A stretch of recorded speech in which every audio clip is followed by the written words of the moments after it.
Okay.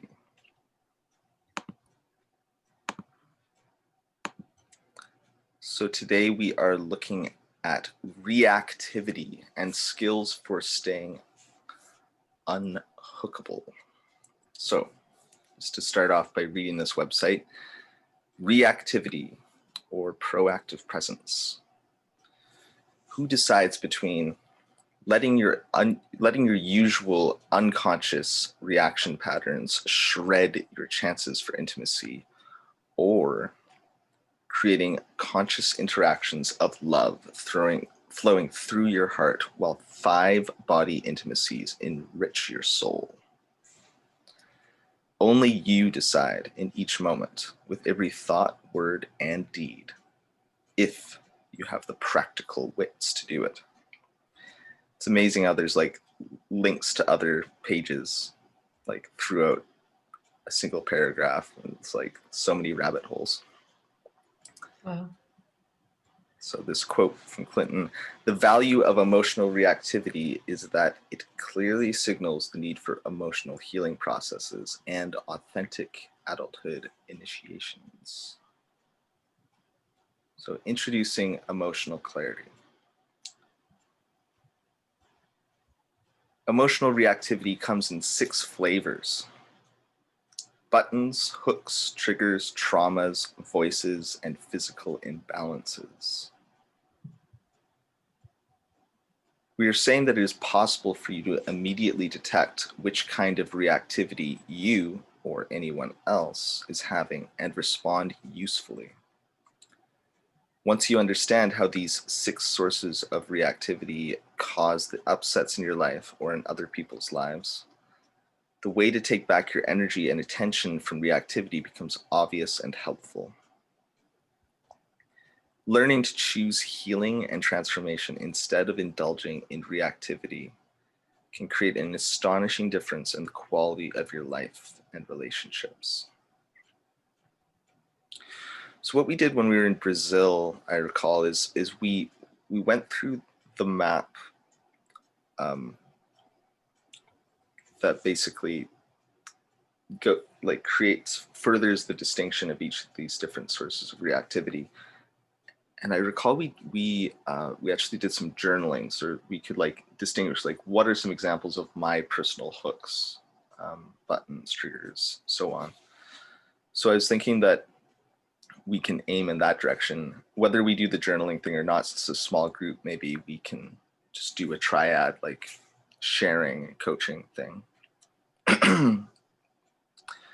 And how about we start off by one of us reading the buttons section and then sort of go from there. Does that work? Mm-hmm. Okay. Who wants to read the buttons section? I'll read. Great. 1. Buttons.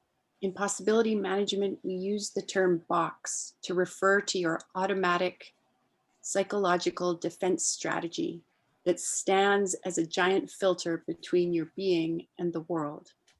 Your box determines everything you can perceive and everything you can express. Buttons are designed into the surface of your box as survival strategy reaction patterns. At first, they were probably useful for your survival, but now you can make them more effective. But now you can make more effective and intelligent decisions about how to handle possible threats. Buttons are automatic reactions. They get pushed, even unintentionally, by another box that has a different shape than your box. Different rules, habits, assumptions, expectations, decisions, etc. When you are with people who irritate you, your buttons get pushed. Anybody can push your buttons. Watch the gremlins of children push the buttons on their parents' boxes over and over, just for entertainment. The way to notice that your reactivity is coming from one of your buttons being pushed is to use non-judgmental self-observation. You split off a piece of your attention to notice what you are noticing, and also to notice what you are noticing with. Sooner or later, you will find the button by recognizing the repeated emotional reactivity in the same circumstances. When you notice it, write it down immediately in your beat book. Each button you find and deactivate is key to a treasure chest of a more wonderful life. Strategy. The way to deactivate a button is to redesign that part of your box. Redesigning your box can take place through any number of authentic adulthood initiatory processes, but all of them have one element in common. Your box will go through a liquid state while its shape is reordering. If there is no liquid state, there is no change. You are designed to redesign your box and change its purpose from defensive to expansive ever since you were 18 years old. But each time it can feel like the death and resurrection show. Box redesign processes are provided in possibility labs and during possibility coaching, possibility mediation, possibility psychology, and mimetic engineering processes. Yeah, cool. So what I feel called to ask is, like, basically, like, what are your buttons? Like, what buttons have you been noticing? Like, we can each share a little bit about that. And like, what does this bring up for you? Like, you can kind of just explore this.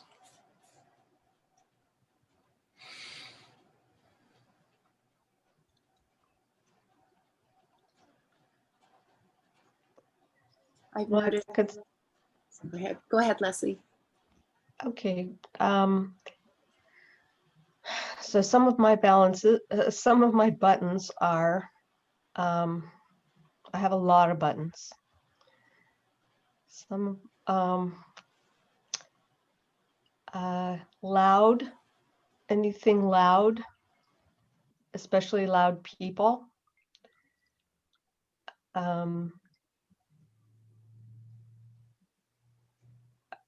People talking a lot, or yeah, talking a lot.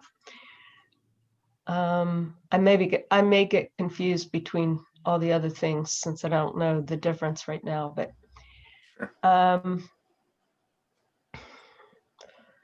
buttons.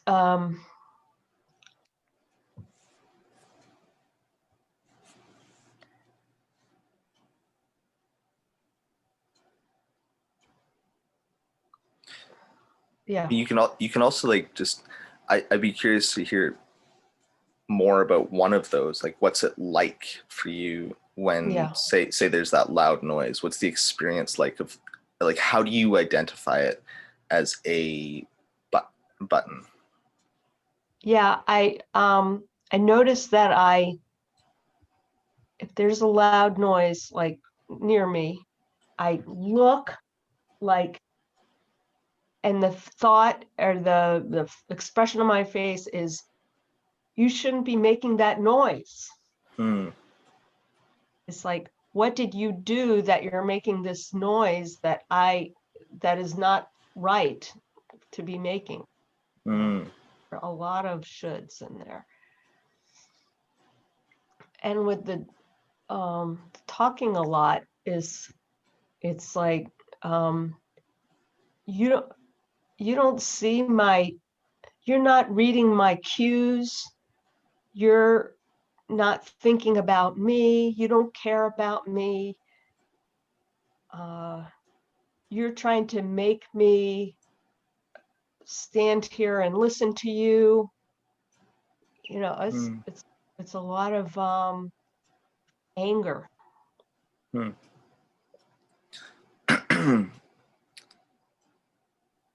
And how do you identify that as coming from your box? My box is full of shoulds, and I think it's connected to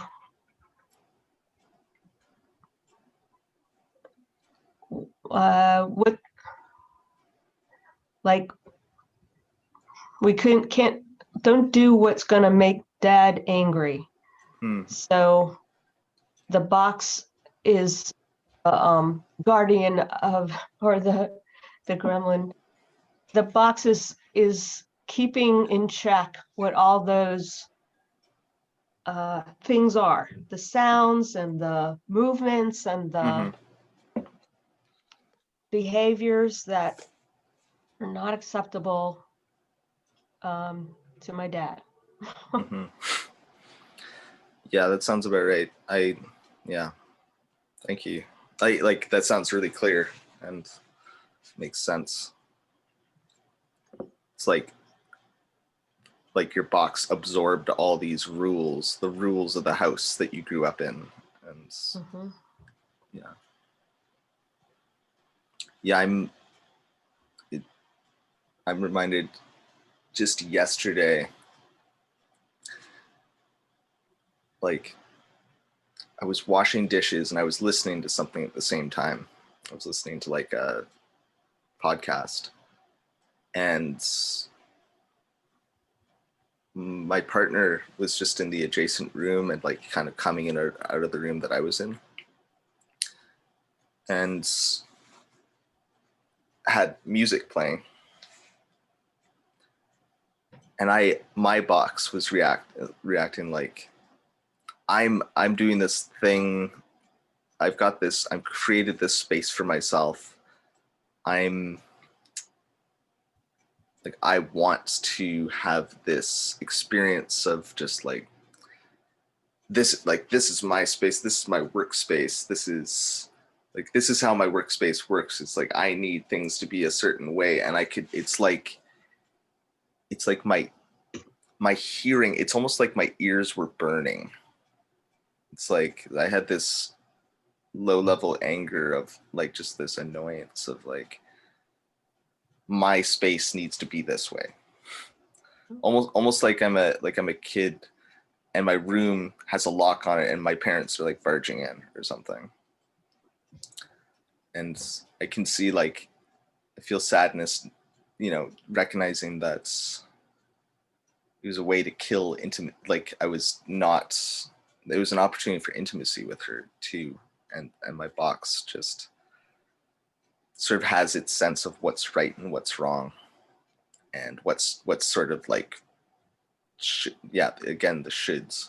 Someone else, she should be aware of this. Meanwhile, like, I think for her experience is totally different. It's like she wants to be close to me, or she wants to, it's so. Yeah. Yeah. Thank you. Thank you. Some buttons that I notice I have are when I think I'm being told that I'm a way that I don't think I am. And when I notice that I've said or done something that could be judged as wrong or bad. And when I see that my space has been altered without my consent, which I think is similar to what you were describing, Scott. This really shows up for me when in a shared living space, I go upstairs to make myself some food, and there's messes that have been left, and it just hits my buttons. Mm. Mm-hmm. This sort of thing, it brings up the question for me of like, when, like, an example like that for, what I've discovered in possibility labs and in the trainer path gathering is that there's something about like a clean kitchen that feeds the archetypal body, or feeds like the energetic body, like the archetypal body, because I think it's my experience is that it's just that it allows for the possibility of the archetypal space to come into that space, the extraordinary to come into the ordinary. It's just like a dirty space, you know, whoever was there before left it dirty, it's like it makes it more ordinary. It makes it harder to make that leap to the extraordinary and the archetypal. So maybe this is something that we'll discover more about moving through this, but I wonder where something like that, where, yeah, it's a button for you. And also, like, what's the distinction between a button that's just a button, just sort of like, it's a rule and it's my box reinforcing the thing, and like a signal from my being that there's an opportunity for an archetypal space to open up here. Which I want to really put some poop on the table that just last night, my partner was giving me some feedback that, like, Scott, like one of the biggest lessons in your life, Scott, is thinking things through as you're doing them and putting things back after you're done with them. Like, it is a big thing for me. Like, yeah, being aware, like practicing self-observation in the moment as I'm moving through life, and not just getting caught up in like, what's the next thing?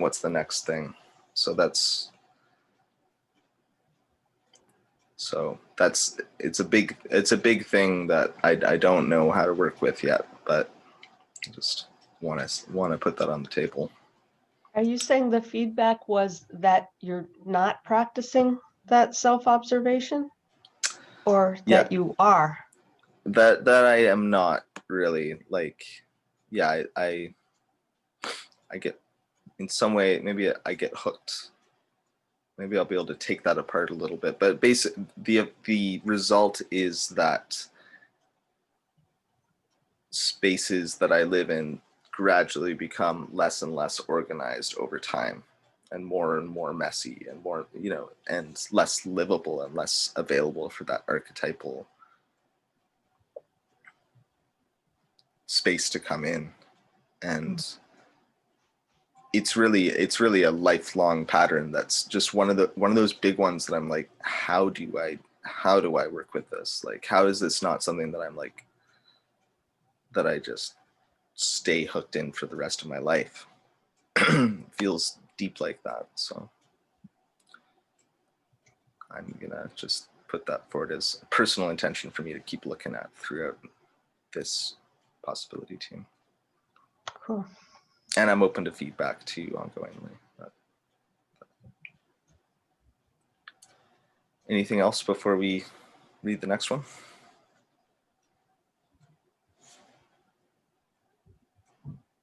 Nope.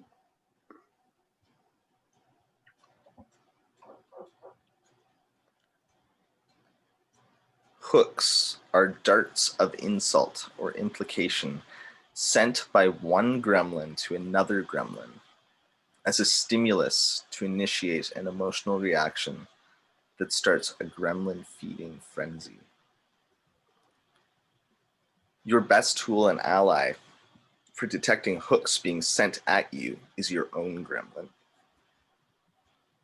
You can give him or her the job of watching out for hooks being sent at you and keeping you unhookable. No one can become unhookable for you. No one can become nobody can do the job of becoming unhookable for you. More interestingly, no one can stop you from being unhookable. A hook is detectable by its purpose. Every thought, word, and deed is accompanied by a purpose, even if that purpose is unconscious. You can easily detect the purpose of each action as it is made using your purpose sniffer. The primary procedure for vanishing hooks is to keep your center, use your sword of clarity to stay in contact while letting the hook slide by and holding up your disc of nothing. So the hook does not go into your box or your gremlin, but rather vanishes into the void. The other primary way is to keep your gremlin on a short leash. Put him on a conscious gremlin food diet program, which includes giving him or her radically responsible jobs to do for you that your box is too afraid to do. And do not let him send out any hooks at other gremlins. So have either of you not heard of the purpose sniffer? Haven't. It's another tool on your tool belt, and you just can reach down. It's like one of these it's like a it's something you can squeeze, like an air horn, only when you squeeze it goes like that. So you can just reach down, you don't even have to detach it, you just reach down your tool belt. And so anytime anybody says anything or does anything, you're just like, what's the purpose of this? And you sniff for the purpose. Everything has a purpose. Everything has a purpose. So that is a very useful thing to do, just to create that moment of pause and create that gap between what is happening and my experience of it, to notice what is the purpose. And that tells you a lot. And then the other one is the other tool that's mentioned is the disc of nothing. Have you both heard of that or no? So the No. disc of nothing, again, on the tool belt, it's this golden disc. And on one side it's pure gold, and on the other side of the disc, it is an open, empty space of nothingness. So anytime that another person's gremlin sends out a hook in your direction, the unconscious purpose that you can sniff for is to hook your box or your gremlin, whether they realize it or not. I mean, if it's an unconscious purpose, they don't realize it, but their gremlin knows full well what it's doing. So it's going to send out this hook, and you can just take this disc of nothing off your belt, and it'll float on its own right in front of you, between you and the other person or their gremlin. And as the hook comes out, it's like this disc of nothing has this vacuum, there's this like suction in a way, or it just like attracts magnetically this hook, and it sucks it into this disc of nothing, so that it just hits the void. It has nothing to attach to. And so you stay unhookable, and without fighting the hook. It's like, okay, so you're trying to hook me. You're not trying to fight. You don't have to fight the other person or their gremlin in order to stay unhookable. So, and it's, the hooks are so numerous. It's like, I mean, this is a big one, and one that I want to explore too, because I can definitely be hookable. So Yeah, go for it. I guess my story about the next day in my meeting saying, when the person said it wasn't the frame, it wasn't the possibility management, it was just that we were all together. That was a hook. Whether it was or not, I guess, isn't so much my concern. Although you're saying if I can get my gremlin to notice like a potential hook. I mean, she might have meant it some other way, but the way I guess if it's my gremlin, I'm going to take it.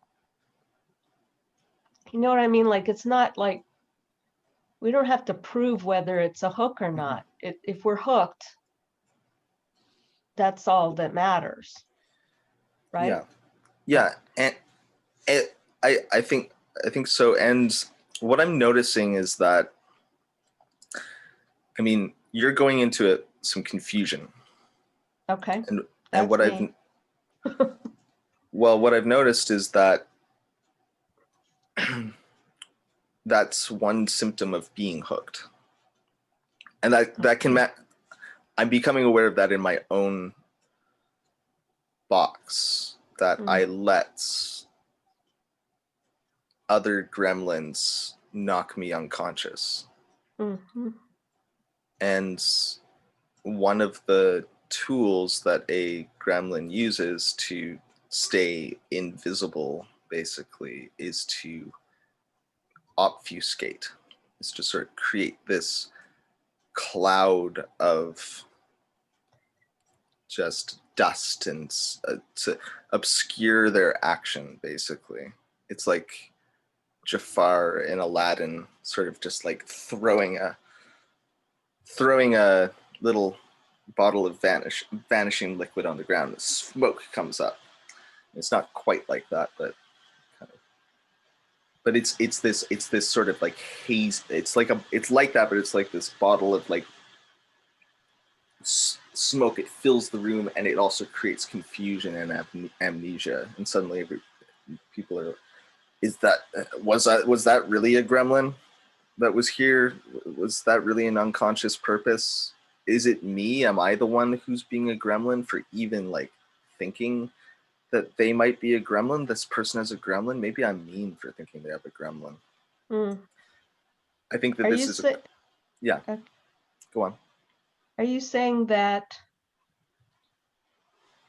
by my confusion of like thinking, well, she might not have meant it that way, I'm second guessing, and then I'm not going to be able to become unhookable because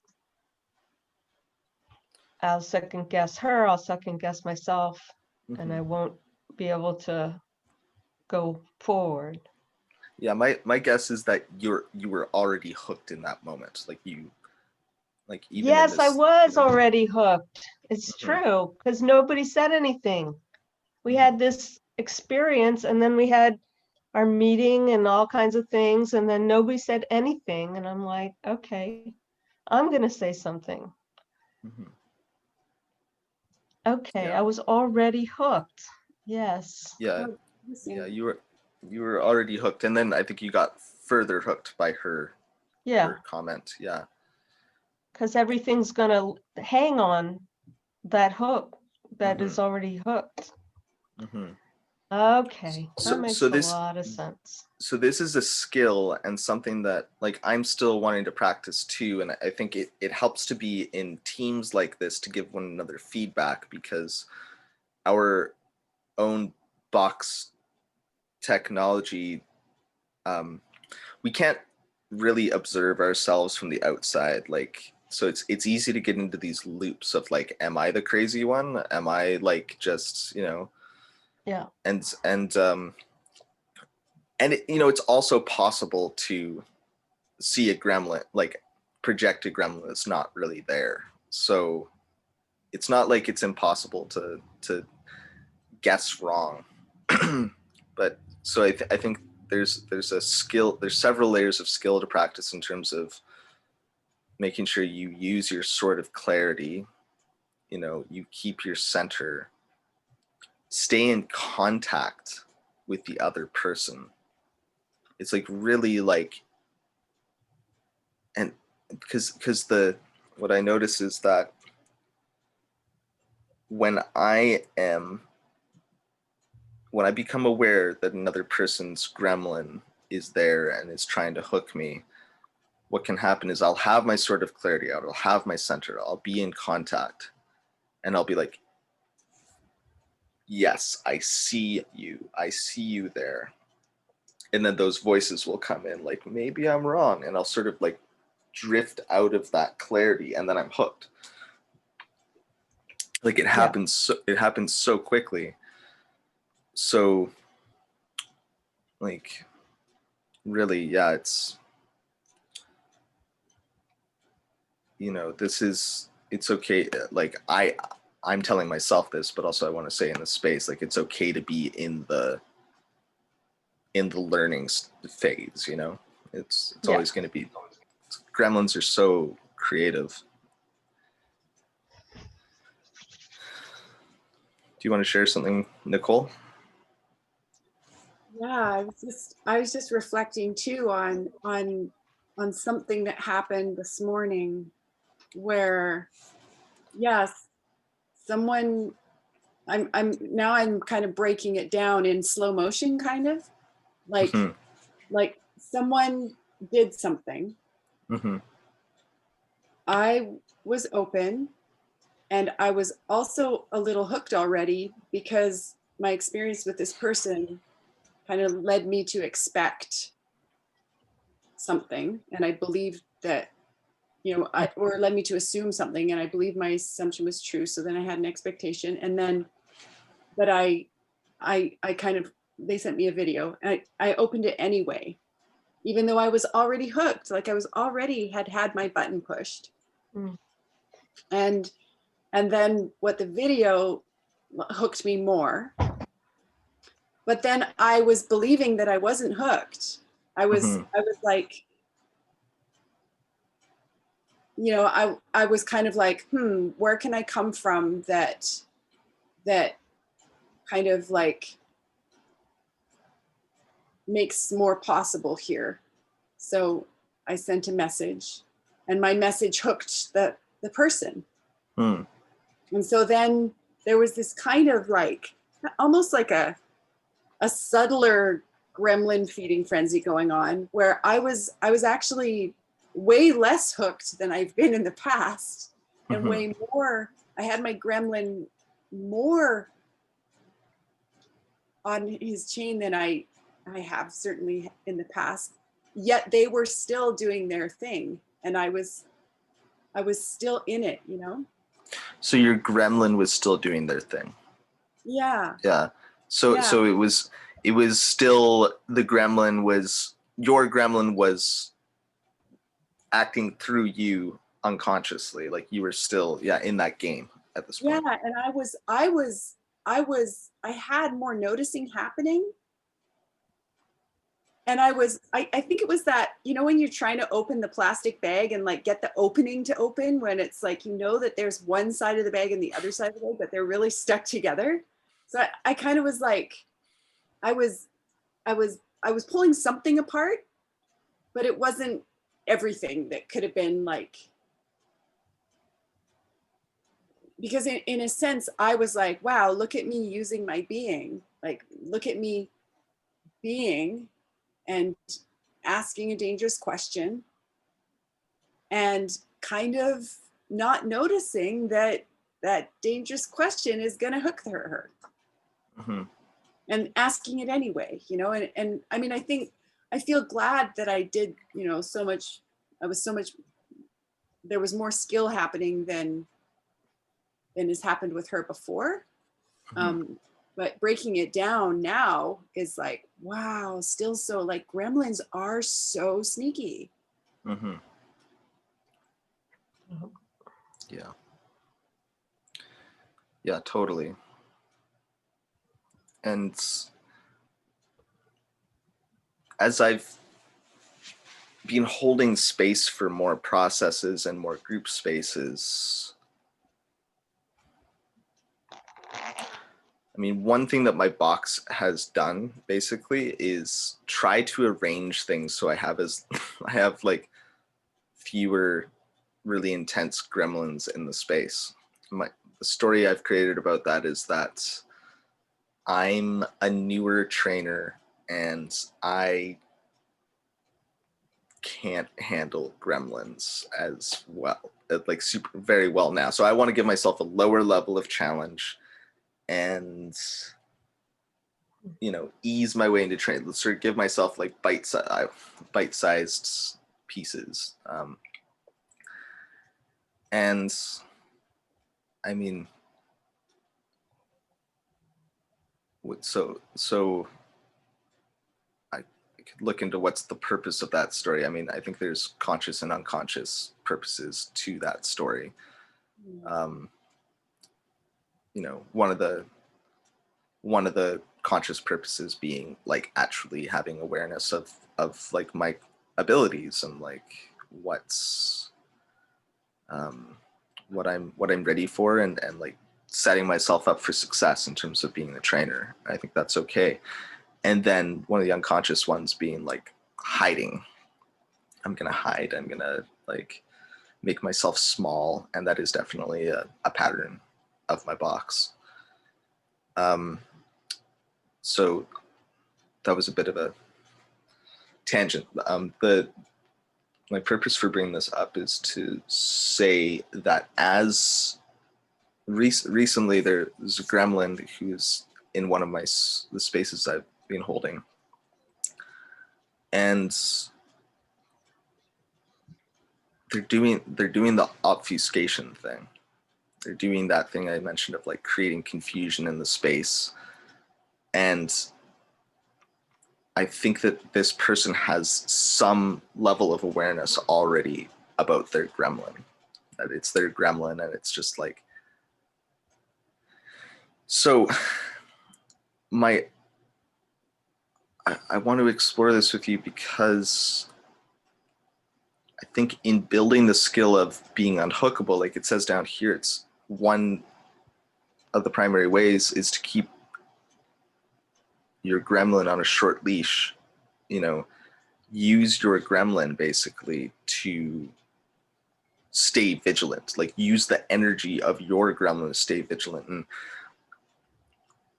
And what I've been looking at it is, how do I hold space for another person's gremlin, really? Yeah. Like how do I, because most of the gremlins we meet in the world are going to be totally unconscious. You know, if I go up to a person on the street, their gremlin sends a hook out at me, like they're not going to have the matrix for me to say like, hey, put your gremlin on a leash. You know, they're just not in possibility management. They don't have that level of matrix. So like I can still hold a boundary. And yeah, like my question for this person who's in their gremlin creating an obfuscation is basically like, how do I stay unhookable to the point that I can use my sword of clarity and my disc of nothing, and really speak through, like past their gremlin, through their box to their being, and give them direct feedback about their gremlin and its games without like punishing them, reacting against them. Like I think the punishment thing is like a form of reactivity. And so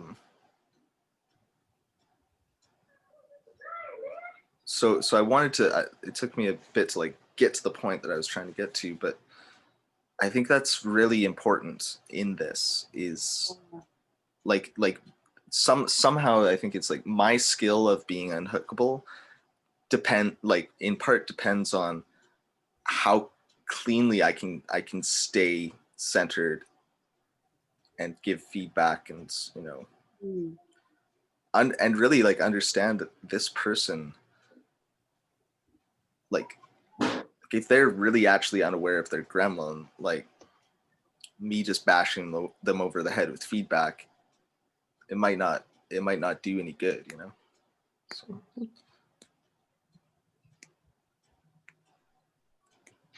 Yeah, something that I think I hear you say that, you know, it's one thing to like become less hookable, and then it's also then what do I do, and what do I say, and how do I set it up so that I can be coming from as much of a being place as possible, and then continuing to be at least less hookable as whatever conversation or experience with someone else unfolds. Mm-hmm. Mm-hmm. Yeah.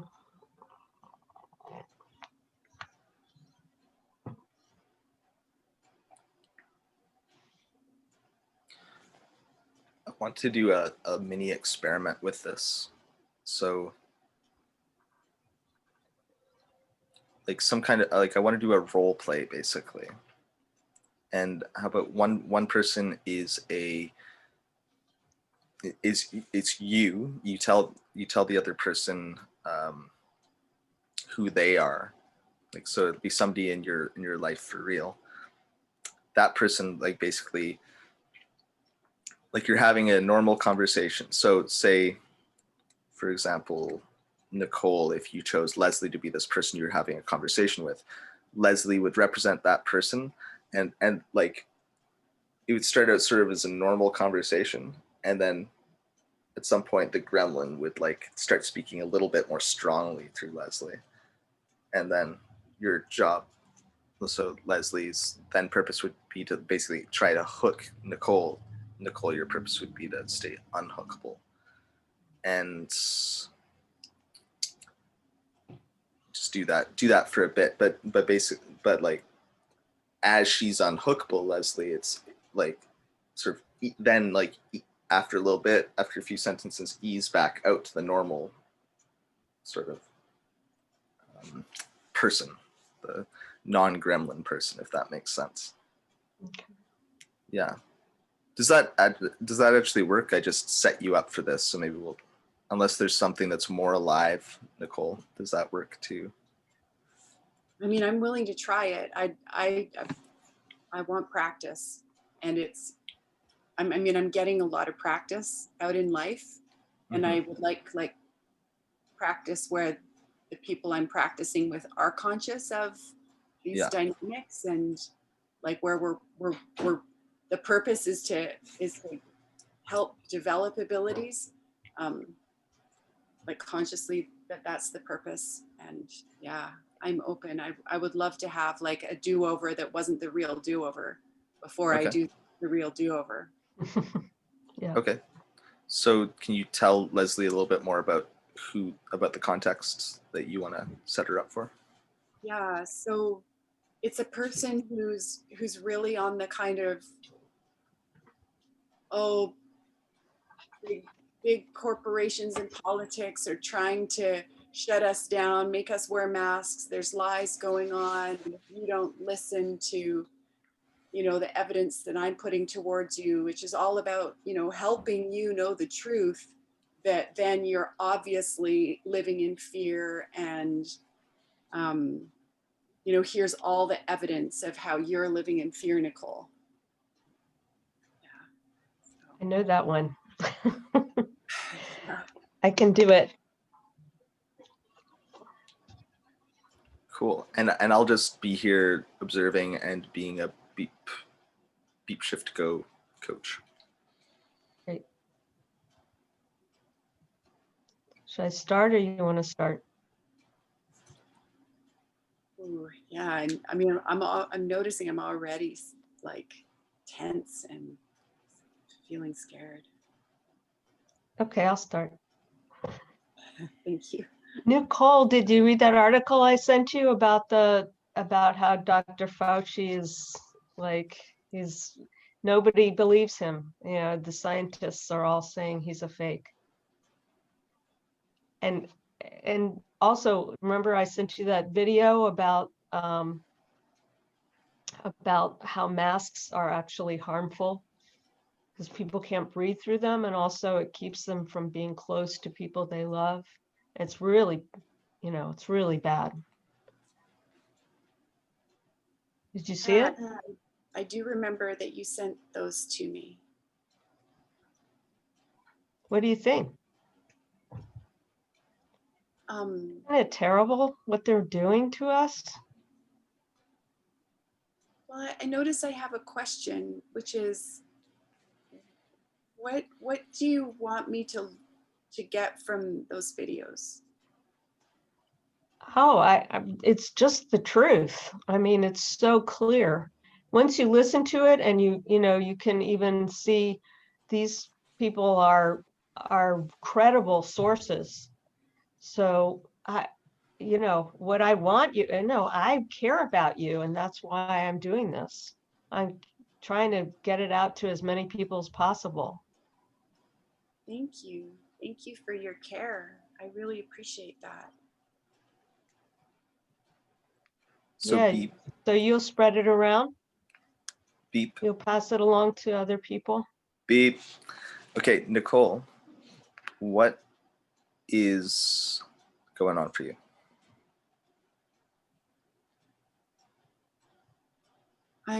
I'm trying to, I'm wanting to stay open and connected, and I'm avoiding what I really think was that, which is that those videos are a waste of time for me to watch, because I don't actually line up with the attitudes that they perpetuate. And I'm trying to not wreck my relationship with this person by coming in too hard and and getting them like wound up and like. So I want to invite you, like, just close your eyes. Mhm. Put your center on your center. And like, have your sword of clarity out in front of you. Like, really, you never need to let this sword of clarity down. And with this, you just reach down to your purpose sniffer. And so what does your purpose sniffer tell you? This isn't from your mind, it's more your energetic body. What does your purpose sniffer tell you is like the purpose of this person's communication? What's this person's name? Teresa. What's the purpose of Teresa's communications? Well, one that comes to me is that she wants to be right about her beliefs. Mm-hmm. Like that's, I mean, I think that's the purpose of her box. I think the purpose of The communication, let's say. Okay. What's the purpose of this form of, yeah? Is to, yeah, like warn people that there's danger, but that she's on the right side, like that she's on the Yeah, right.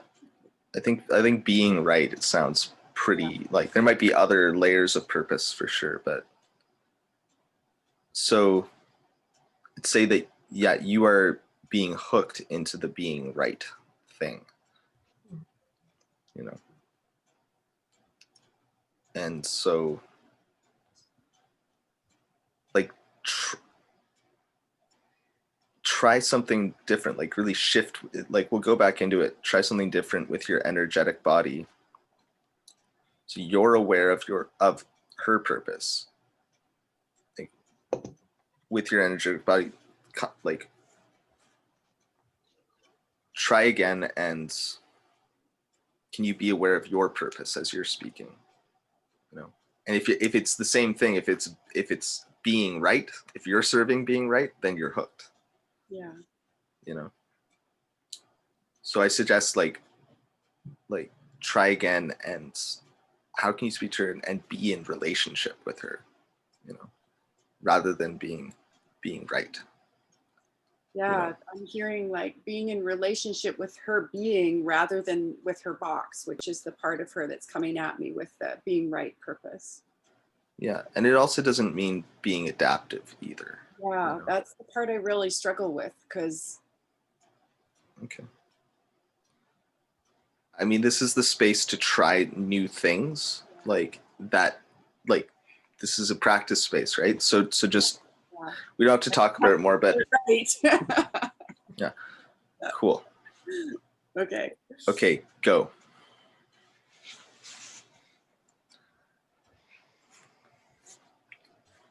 Hi, Teresa.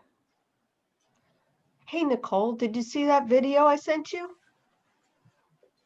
It's so awesome. It's just, I mean, there's like undeniable truth about this stuff with Dr. Fauci and about the masks and about, I mean, there's a vaccine coming out. Did you see all that?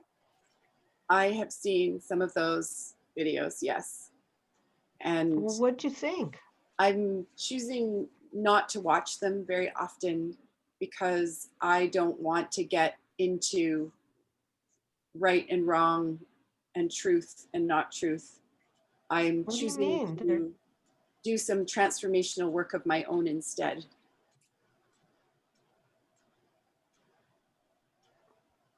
What?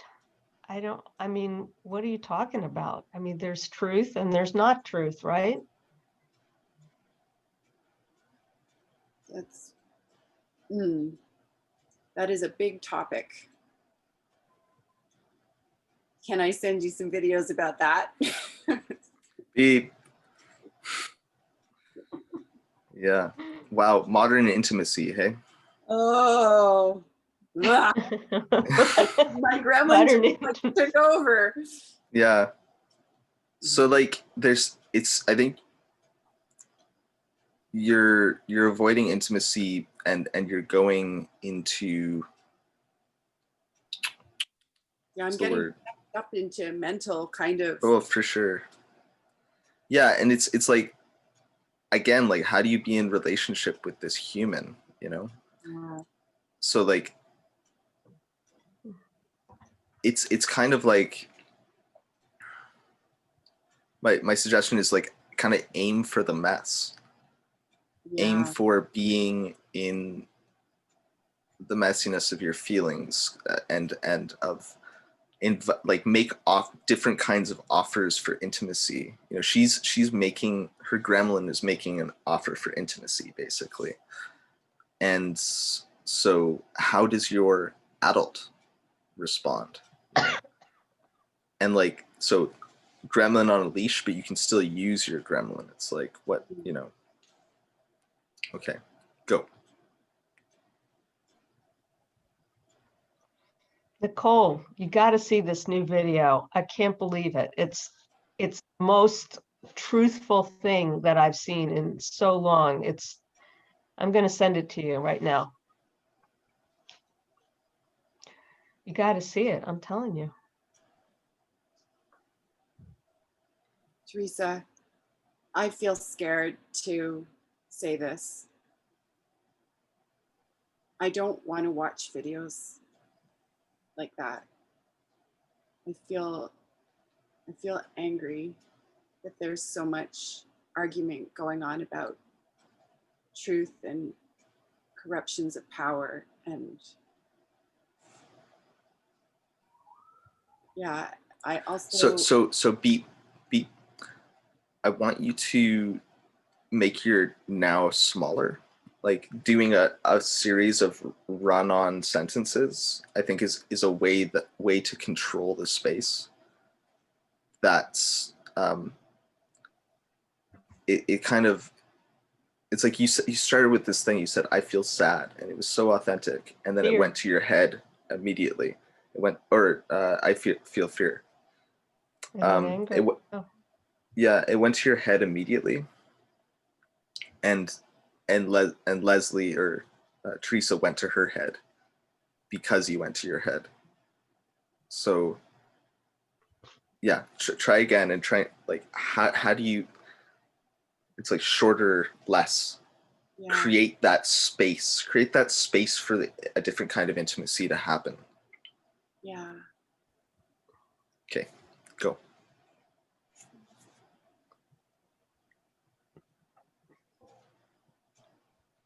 Nicole, we got to talk about this mask thing. It's crazy what they're making us do. They're trying to make us wear masks all the time, even if we're around people that we just know. We know. We got to do something, Nicole. Teresa, I feel scared to talk about this stuff with you. Why? I feel scared because I don't want to get into arguments. Go. I like you and I No, care about so the go is actually in this case, just let it be, let the space be. Because you're creating this rich space, Mhm. like already, and then if you keep speaking into it, then she can't feel it. She can't feel Yeah. you No, know? that's really good. Yeah. Okay, so say that last line again, Nicole, and then just let it be there, see what happens. more. I feel scared because I don't want to get into arguments with you.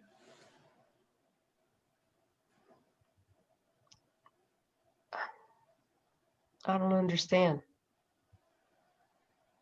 I feel like I'm not arguing. I'm just telling you information.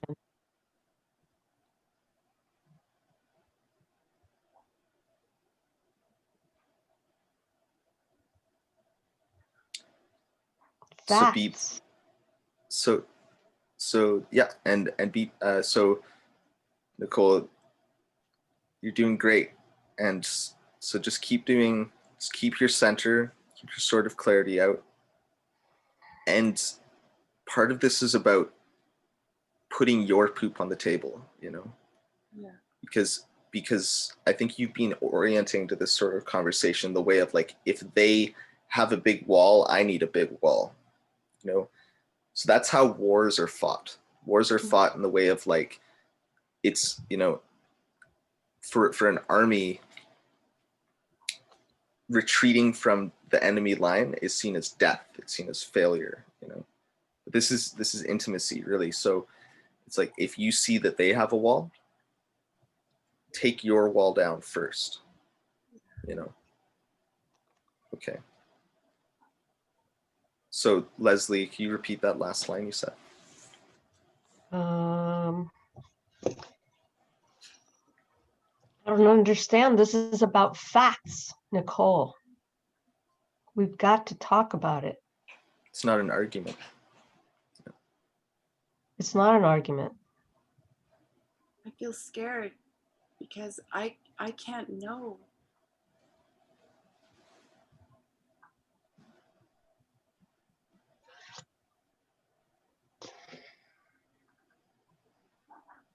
But you can't know. But I have experts who are giving facts. You don't have to know. I mean, you once you hear them, then you'll know.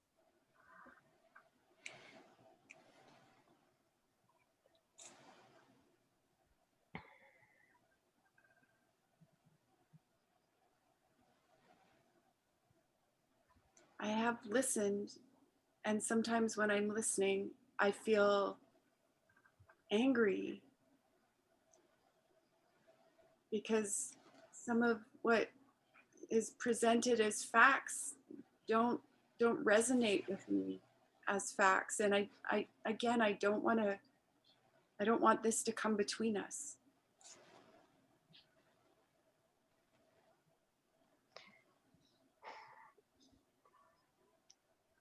Well, I mean, it's not about us. It's about our future, the life of the planet. I don't understand, Nicole. What are you saying? You look like you're going to cry. I don't even know what's going on.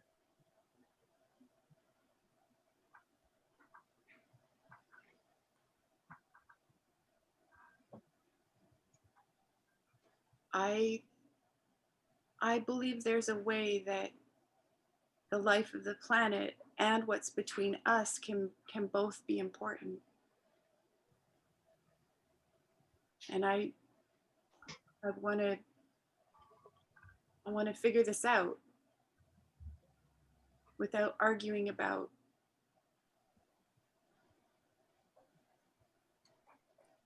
So things I think are true. tell Teresa about how the argument game works in you.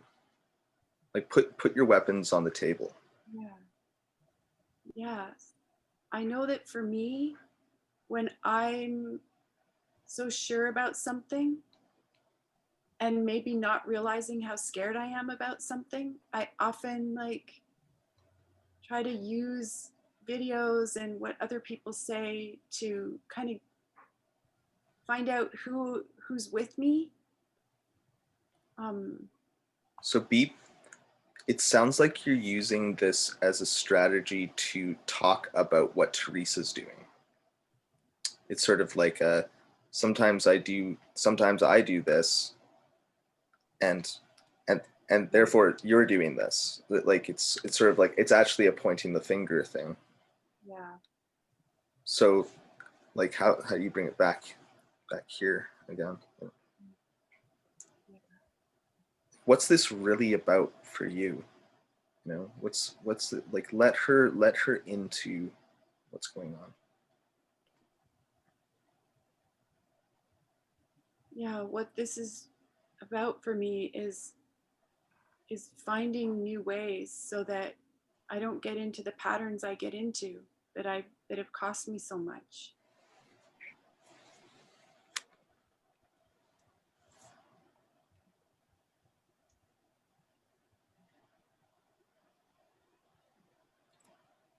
How would Teresa respond, Leslie? I don't know what you're talking about, Nicole. Say more. It sounds like you're talking about yourself. I'm talking about the whole planet. I just don't know what you're saying.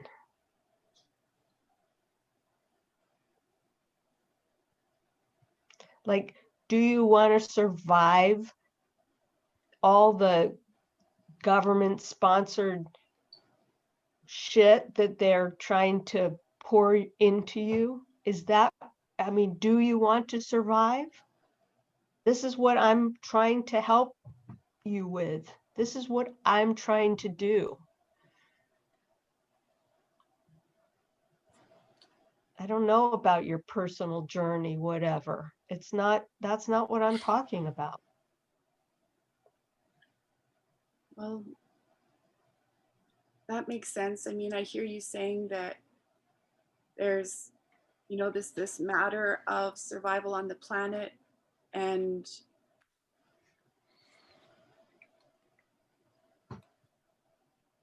do you want connection with me? Yeah, that's why I'm doing this. I mean, it's what I'm trying to. You're one person I thought would be open-minded enough to see what a lot of people are just, you know, they're brainwashed.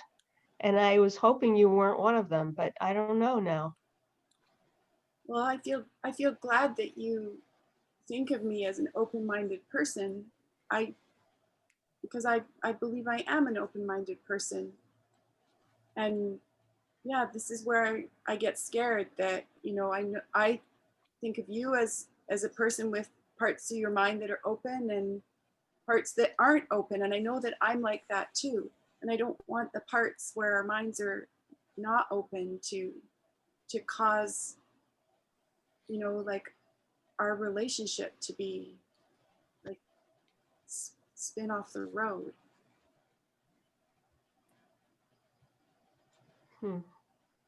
Well, I don't know. I might just go talk to somebody else.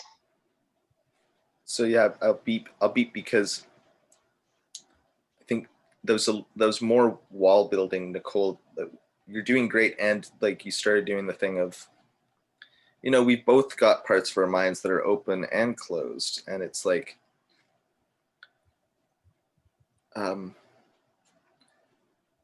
I think it's a way to fish for, it's a strategy way to fish for an opening in them.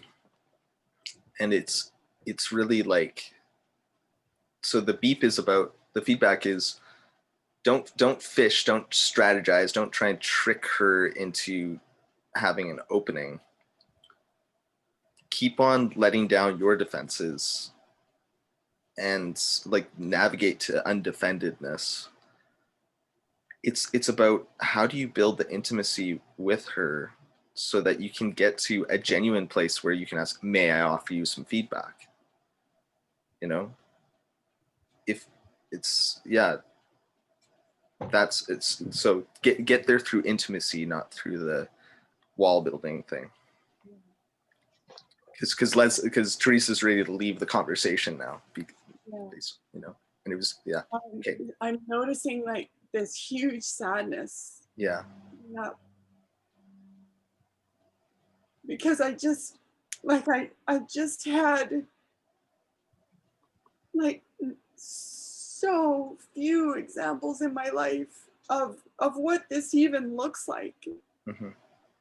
All I've been shown is defendedness, you know, and yeah, and then fish for an opening, and if you find one, oh my God, like you're so lucky, you know. Mm-hmm. And then just like this whole life of the cost of not finding the opening and having someone else decide to leave, or me become the person who's just like can't find an opening, so I'm leaving, not realizing that my defensiveness is keeping there from being an opening. Yeah, it's the opposite of control. I mean, it's just like are not taught this in modern culture.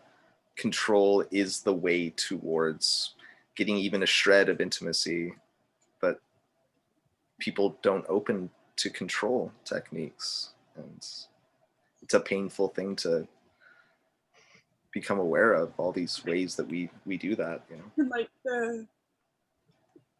I feel so scared because it's like, if I can't figure out how to go first, like I'm just gonna keep losing people and keep like driving people away.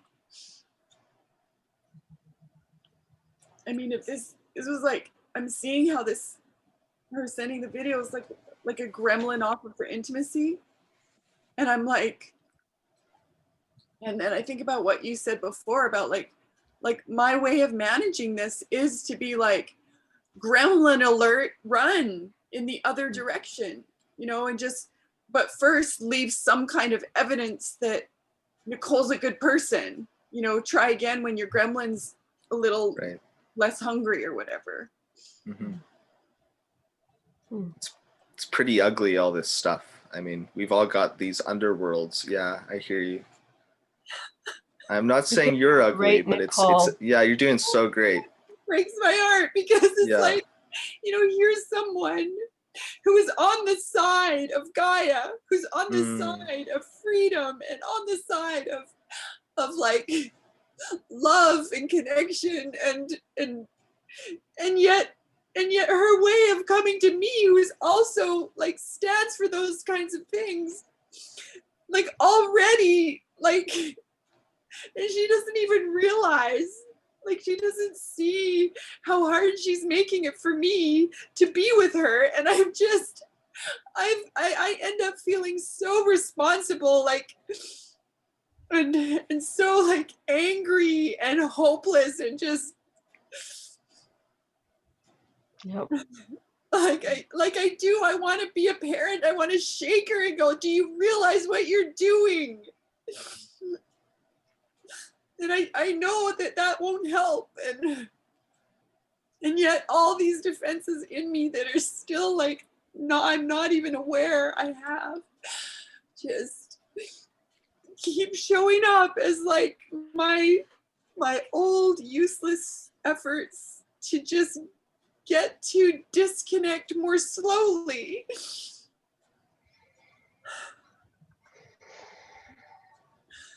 Oh, thank you. Yeah. Yeah. And like honestly, there's a part of me that I want to just use my anger and say, no, go away.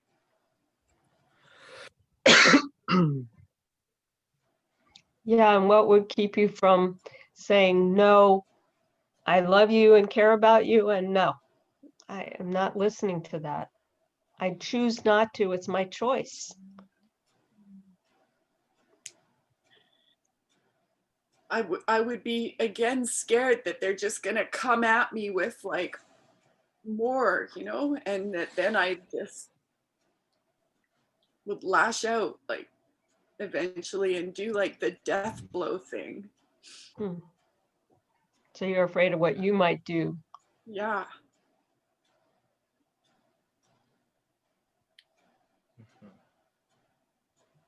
I've just you know, like my story is that I always end up having the strongest gremlin who puts the death blow down. I have that one too. Yeah. So the purpose of this whole thing is basically, again, like, to show you the space, the ways in which there's possibility that you're not aware of, you know? Yeah. So you are doing great, and you've navigated to undefendedness, you know, and this is what it's like when walls start to come down. These emotions, they come up, and, you know, we see past, like, through our own strategies to our personal underworld. And Yeah. So you know, here's where I end up really, really having trouble. Is because, yeah, like, here I am, like, basically going into an emotional process, potentially like having all these emotions happen. Mhm. And then I kind of see these I get space holding for this, or I go back to defendedness because I am so vulnerable over here, and the shrapnel keep coming, the hooks keep coming, and I finally, like, fuck you, go away, you know. And then it's like, I mean, all the vulnerability was for what then? So then, like, I mean, what some possibilities that do occur to me are to say, look, at, like, I'm having a lot of emotion right now, and I'm gonna go get a process for this because I don't want to end up, like, doing damage here.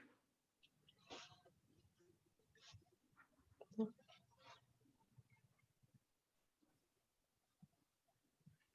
know, and so then this child part is like, but never go and talk with her ever again, Nicole. Like, let's stay away from her again. It's like so dangerous to this child in me.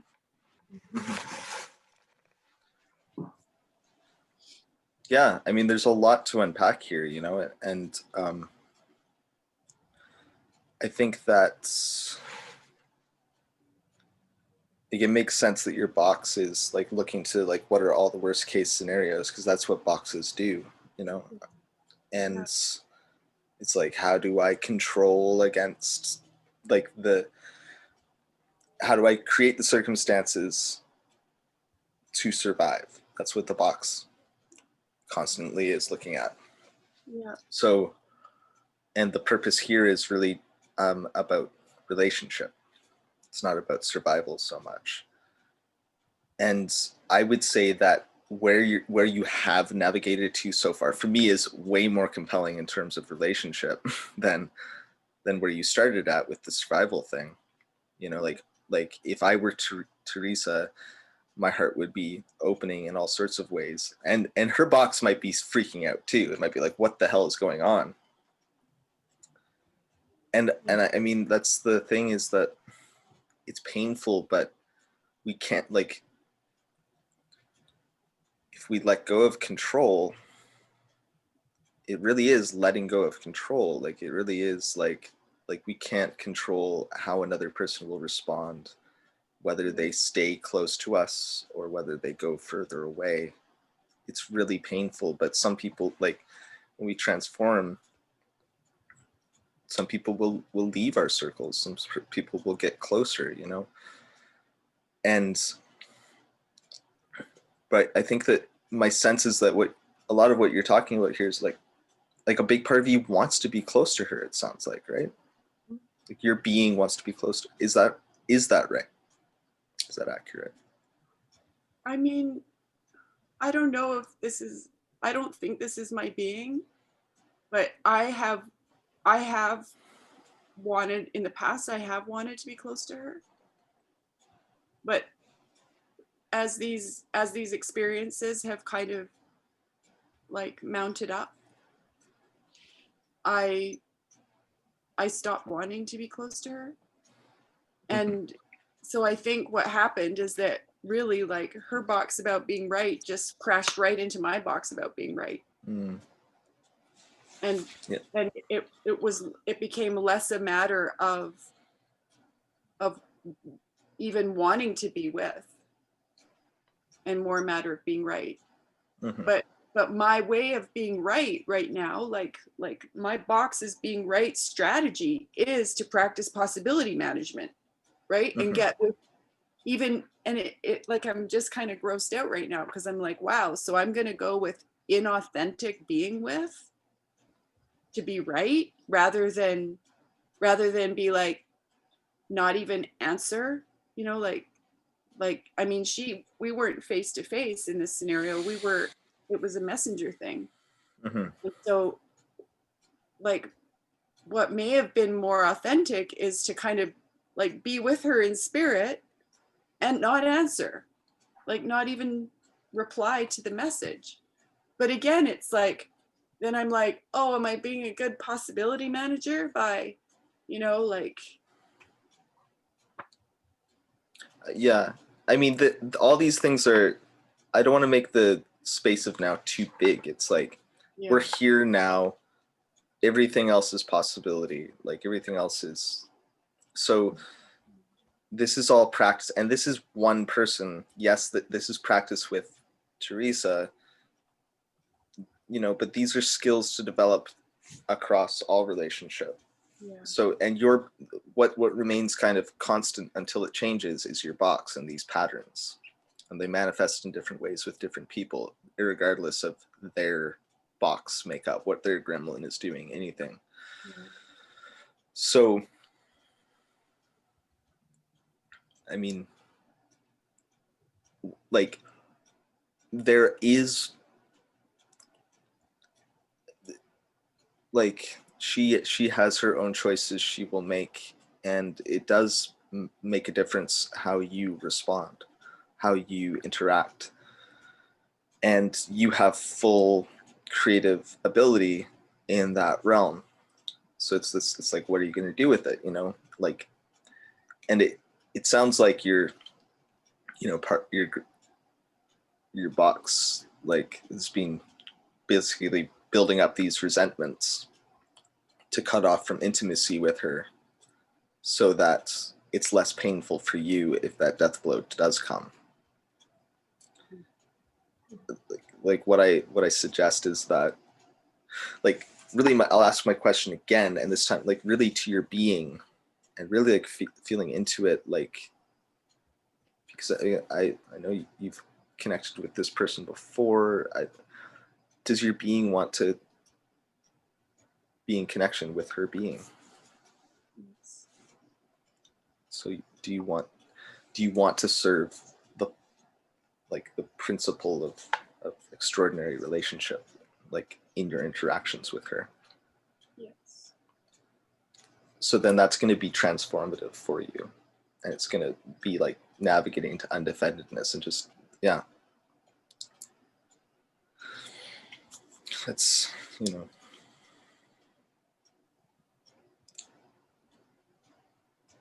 do you want to try again? Not right now. Okay.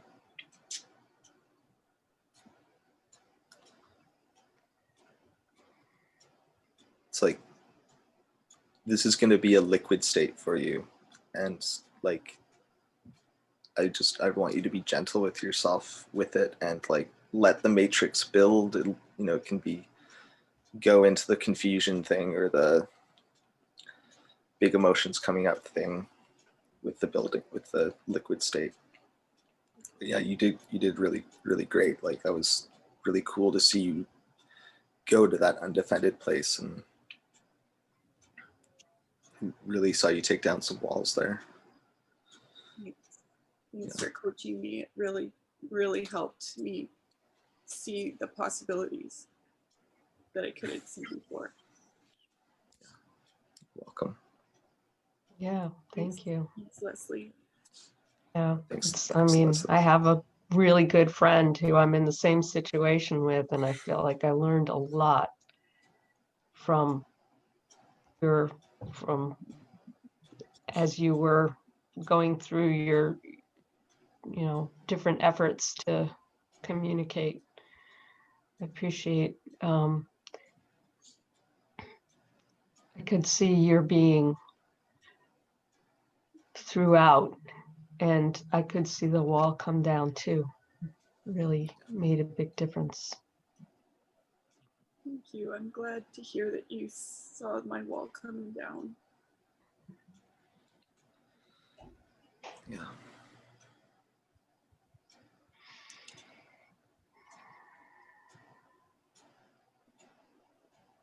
And I don't know if this, as I'm role playing Teresa, I definitely felt closer to you as that wall was down. I felt like something was happening. And before that, I was just so one track mind, nothing else you were doing or trying to explain went through. I just didn't have any space for any of that. But as you were, especially when you said you were scared and let that sit for a moment, it's like, she's scared, like it caught my heart.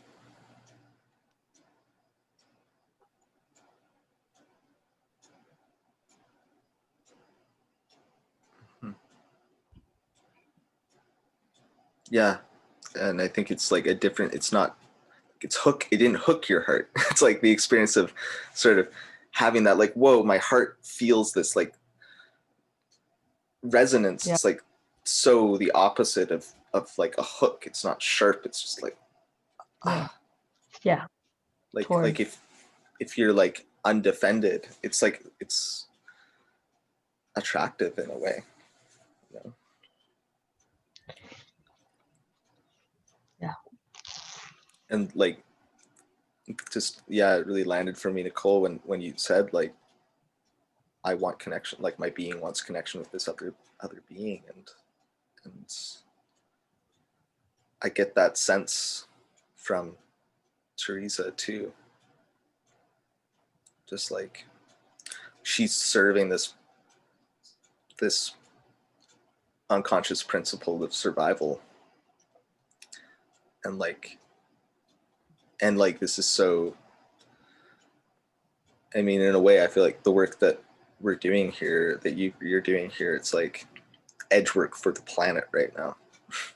Because so many people have this friend, so many people are this friend. Mm-hmm.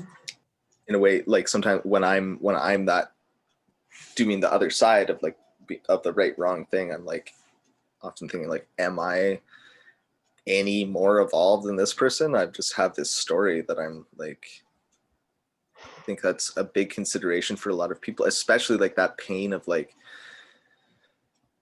God, like people standing up for Gaia, and then there's this split now for in the communities of people standing up for Gaia, like and I've got to like go through the, like it's a victim story, but like I've got to go through this thing of like deciding who my allies are now and not. Like I've got to cut off from like half of the world's population of cultural creatives who are gonna like potential allies and standing up for the health of the planet, because half of them are hooked into this story about conspiracy. Yeah. What if I'm wrong? What if I'm like, like whatever, Yeah.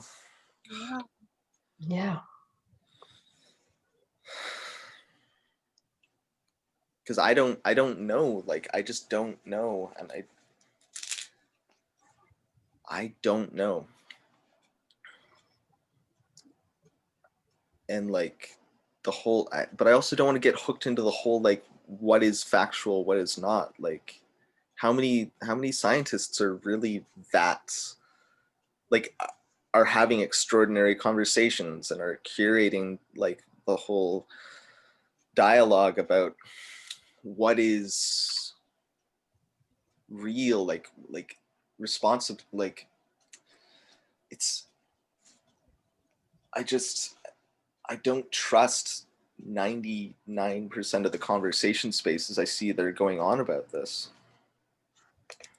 So just the way that you let your walls down, Nicole, it feels like edge work for the planet, because I think these sorts of intimacy spaces where we can get past the box and the gremlin stuff, it's like that's so what's needed.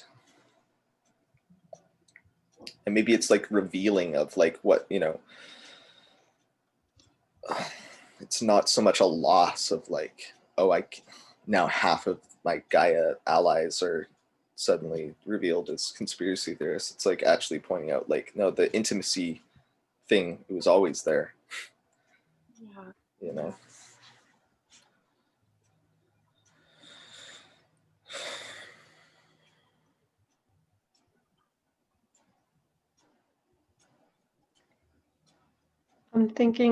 I'm wondering about Nicole's in a liquid state, and like how is there a, you know, in other schools of thought, we would do something to help shift that. But I think in this school of thought, Nicole's in a liquid state that is going to help move her to the next. But I don't know, how much can she take in? How much more can she take in right now? Oh, I mean, a little beep on the rescuing thing. Okay. Yeah. Yeah, like, yeah, I think I do agree that, though, like, I mean, Nicole already stated her boundary. We're not going to go deeper. Yeah. Is it work for you, Nicole, that we're like talking around this a little bit, though? Like, just, This is great. Yeah. I Yeah. appreciate Okay. because this is also an area where I've also kind of been only seeing this or that, which is like, oh, if emotions come up, like do an emotional process. And then it's like, what else is possible? Because like like also how often like I will notice that I kind of push for emotional processing because, as a rescuer. So then it's like, well, I mean, the other person needs to agree, right? So like in another recent experience, I got accused of going PM on someone when I asked like what more about their feelings. They had mentioned which feelings they were having. And then I said, you know, what's the because that goes with the feelings? And then all of a sudden there was a kind of like thing about me doing PM instead of being real and authentic. And I was like, I froze. Like I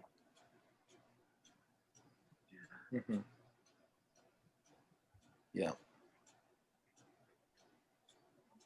Yeah, I mean, this is really like where these skills become trainer skills, because the less hookable I am, the more I can navigate nonlinear spaces, the more I can like notice, oh, this is this person's gremlin. You know, is this my box or is this their gremlin or what? Okay, this is this person's gremlin. They're throwing a hook out at me.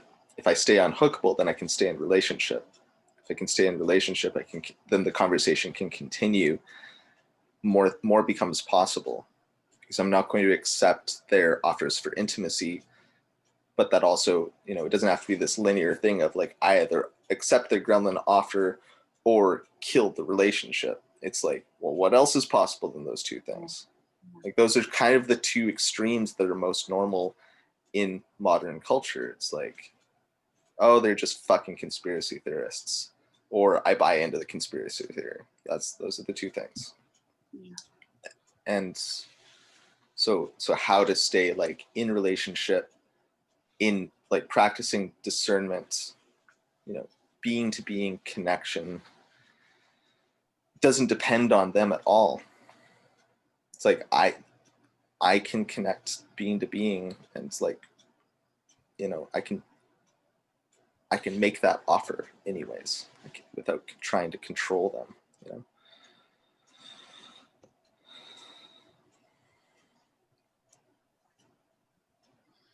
One thing that I noticed really vividly was a really visceral feeling of when you said that I kind of added sentences and they built a wall. I could almost see the sentences typing into a wall. Yeah. Yeah, that's what it's like. It's and it's really, it's just simple. It's simple stuff. It's like, and it's not so obvious if like the box has been running the show our whole lives. It's like, oh yeah. Like I look at it as like, what is the space? What's happening in the space? Like, what's the energetic quality of the space of this relationship? And like the gap between me and them, like the gap between our boxes.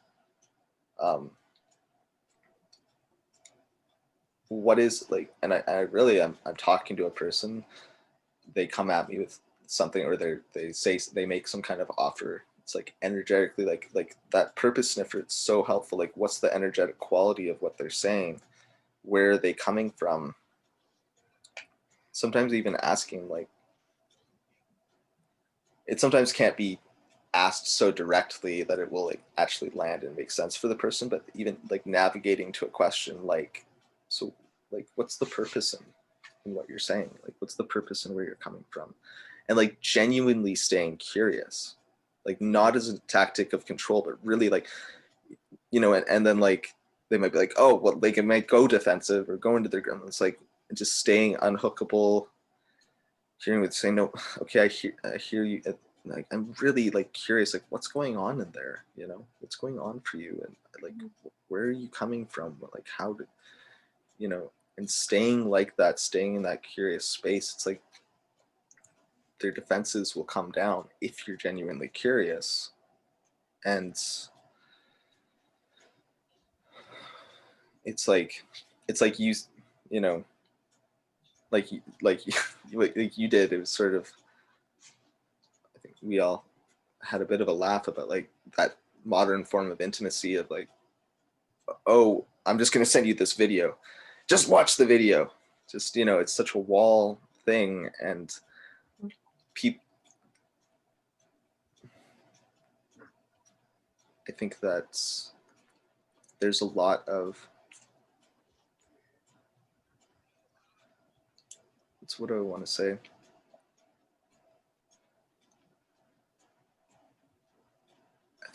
I think that people are so yearning for connection and so unable to really ask for it, that's basically what the level of intimacy, that it's like a survival level of intimacy, it's a control level of intimacy. And but like really it's a thin veil, like behind that is really like this huge like desire for connection, like, and it doesn't take much authentic intimacy offer to like really like connect with that person's heart, like, and like really come from this place. It's like I'm gonna drop the judgments, I'm gonna drop the games and the strategies and the control and say like, who are you, like really, I want to connect, you know. And I think that's one of the most amazing ways to stay unhookable, is to really be in like what is my yearning, and facing my own fears of whatever. Yeah. One thing that's been really helpful here too for me is to really see how like the consequences of how I navigate the space might influence how they navigate the space. But still, like, my navigation has to be about me and my walls, and whether I'm building walls or becoming Right.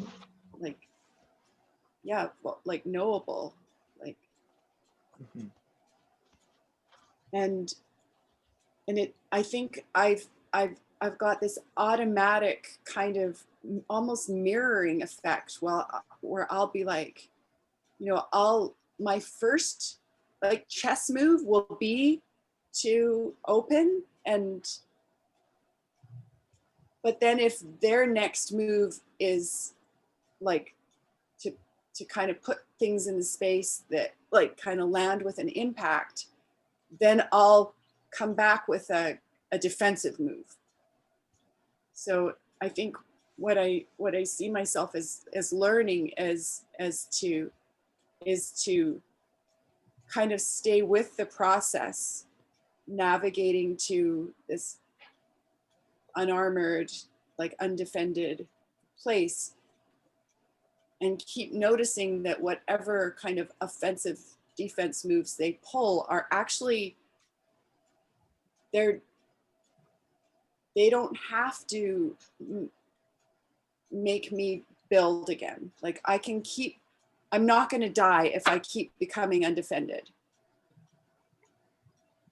Well, unless a knife comes out or a gun, right? Right. Yeah, like the physical, actual possibility of that. Which, I mean, I would say that the skill of taking down one's own, defenses. I mean, I'd say it actually is a great technique that everyone should learn in terms of like being able to de-escalate situations, because it's totally the opposite of like this box says this and this box, and it's like escalate, I'm right, and then it like, so, but I want to go to a more non-linear internal conclusion. It's just like it's possible to be killed without dying. Like it's possible to, like, even if the person's defensive, even if it's like fireballs that they're sending at you, like you don't have to use your tennis racket and volley those back at them. It's like you can let it burn, and then it's like the Phoenix process. You know, just let it all burn, let the whole show burn down, and then rise. Something new will come in some form from the ashes. And maybe it'll probably be a form that you can't control what grows next, but it will be the new next thing, and it will be the vital living essence. And there's no way to defend against that.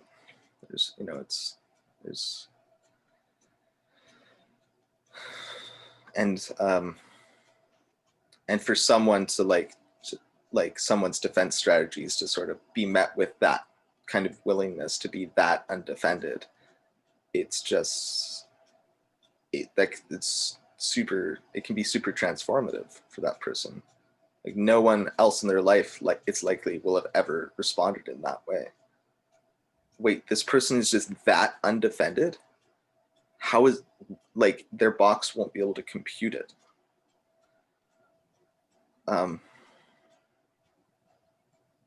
Yeah, boxes don't get that. It's just it's a foreign language.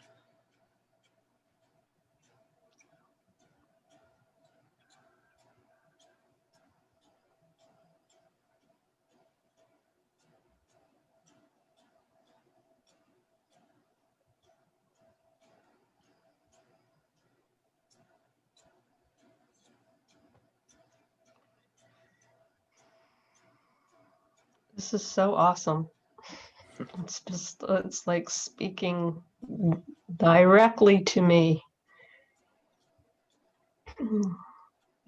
So many ways that the relational piece just is sacrificed to the wall. You can't, I feel like I can't do both. So I have to do the wall, because the wall is what's gonna keep me from falling down an endless hole or being sucked into something I don't want to be part of.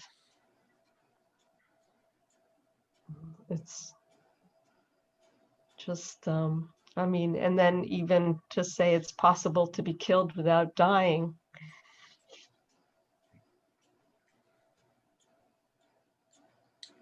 I feel like I've demonstrated that many times to myself, that if I just see it that way, a lot of my walls have been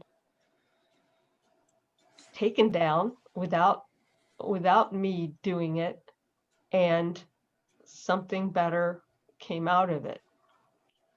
I mean, not that I didn't have anything to do with it, but what I mean is just, you know, exposed. And so being exposed. Anyway, yeah, I just appreciate it a lot, Scott.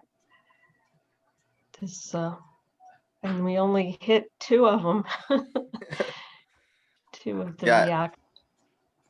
And yeah, thank you both as well, because I mean, this is really, I just feel glad to be on a team with you both, and like to be able to navigate to this kind of space with you both. And Yeah. and I thought briefly we could just look at the map of, there's a map that has all of them on it, just so that we can end on that note. Is this something you did or something that's available on the Strikingly? Yeah, it's available. Oh. Yeah. So so the one that we were looking at is reactivity.mystrikingly.com. Oh, okay. And then the one that we're looking at right now is becomeunhookable.mystrikingly.com. And so this map, I think there's a couple variations. So this map has, so a hook happens from the outside. Someone else, okay, I don't know what they're saying here, but circumstance, behavior, intentional, to cause a reaction, invitation, to be hooked, hungry gremlin, dodge the hook. A button is on us, on the box, mechanical, surface, level, can be seen.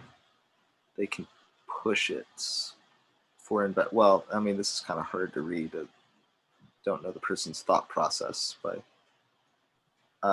anyways, the strategy for is clarity that it's a button. Don't care about it being pressed. Okay. That's the goal. I guess that's the strategy red. for working with it, basically. Right. An activated trauma is from the past experience. Radical responsibility, small now. Let the past be the past. Own it. Emotional healing process. Then trigger, internal voice, short sentence, causes emotions. The words are the trigger, calls in vampire entities. So that's kind of like, that's like if I have a trigger phrase that I say over and over again, and it basically knocks me out of unconscious into unconscious, like I suck, I'm terrible. I suck, I'm terrible. And it like, it opens the cafe for the vampire entities to start feeding off of me and be like, and I can go into this spiral. So for this one, become a trigger hunter by becoming aware of what those trigger phrases are. And I think Spark 135 has a detailed instruction for how to be a trigger hunter. Anyways, it's hard to go up over these things quickly. Yeah. So maybe, I mean, we'll see what we do next week. If maybe we'll continue this, or Amanda will be back, and I think she was doing some sort of echo experiment last week. So were you two there for that last week? Yeah. Okay. Did it feel like it was something that was worthwhile continuing? Yeah. Yeah, I think so. I think I had a sense that it was going to go on. Okay. Yeah, I mean, it sounded valuable. It sounded like there were some interruptions with the Wi-Fi too. So yes, that's true. So okay, well, we'll see about that. Yeah, thank you both. Are you open to me sharing this on my YouTube channel? Like just posting it up there and yeah. Okay, cool. And then I can share it. Can I share it as I wish, and others can share it as they wish beyond that point? Wow, thanks. That's Okay, great. cool. Yeah, great. Okay. So Leslie, I want to make sure I want you to stand up and spin around and get out of the role of being Teresa. Yeah, that's, even just like that works. Nice. You got a built-in spinner. Okay, well, anything else for today? Nicole's on mute, but Just thanks. Yeah. cool. Both of you. Thanks. Thanks. Yeah, that was great. I got a lot from that too. So thanks so much, you both. Okay. All right. We'll talk to you soon. That. Hey, take care. Take care. Bye-bye.